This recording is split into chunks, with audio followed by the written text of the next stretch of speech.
आज के हमने बोराक बेली चा श्रमिक भाई सब यहाँ एक आटसा है। हमने के बोराक चा युव कल्याण समिति है, बोराक चा श्रमिक यूनियन है और विभिन्न जखनी संगठन चा बागान के आज हमने सब एकत्रित होले। हमने के सरकार के सामने एकटाई डिमांड है, एकटाई दाबी है जे हमने के जे हमने जगह में बसोबास करी वो जगह के हमने आज पर्यंत हमने नीचे के मालिक नहीं होले। आज हमने नीचे चा श्रमिक भाई के नीचे के पाव के नीचे माटी ना है। आज के हम सरकार के सामने हमने ओटाई दाबी करे ये सबका मिल के जाते हमने के चा बागानवासी के हमने के जमी पट्टा देवा हो। एरपर हमने के चा श्रमिक भाई सब काम काज करे ओखनी के मजूरी जो अपनी हाजिरा है ओटा जैसे वृद्धि करके 500 जो 51 टाका हमने की दाबी है ये दाबीटा के जैसे पूरण करते कहे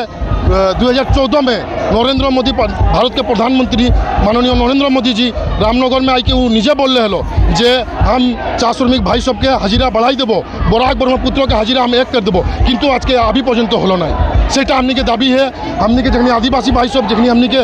ओबीसी छाड़ के एससी छाड़ के ओखनी के हमने एसटी खातिर हमने डिमांड कर ली এটা हमने सरकार सामने दाबी है जो हमने के दाबी सब पूरण करते और जो दाबी पूरण नहीं करते तो हमने अभी छोटो कोटा एक हमने आंदोलन कर ले हमने बृहत्तर आंदोलन में नामो। आज के हमारे काछा डिस्ट्रिक्टर समस्त जेगुली बागान আছে সেই বাগানের চা শ্রমিক এবং আদিবাসী ভাইরা আমরা এখানে একত্রিত হয়েছি। আমাদের প্রথম 4টি দাবি আছে। আমাদের দাবি হলো আমাদের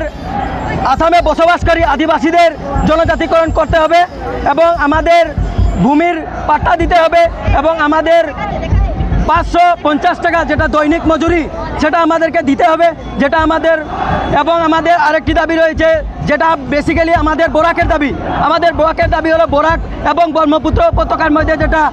ওয়েজেসের ডিফারেন্স সেই যে ওয়েজেসের ডিফারেন্স যেটা দৈনিক মজুরি যেটা সমান হারে সমান করা হোক এই বলে আমাদের এখানে আজকের দাবি। এবং আমি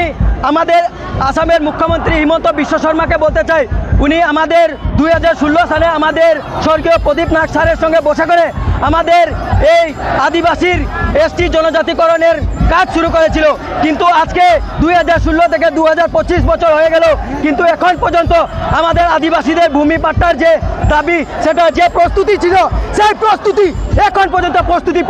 রয়ে গেছে। সেই প্রস্তুতি যদি 2026 ইলেকশনের আগে আসাম সরকার সেটা পূর্ণ না করে তো আমাদের আদিবাসী এবং চা জনজাতি যেগুলো আমাদের শ্রমিক রয়েছে সারা মিলে এই বছর রাজনৈতিক আন্দোলনে নামবো এবং সেই রাজনৈতিক আন্দোলনে আমি আসাম সরকারকে দেখিয়ে দিব আমাদের আদিবাসীর কতটুকু পাওয়ার রয়েছে।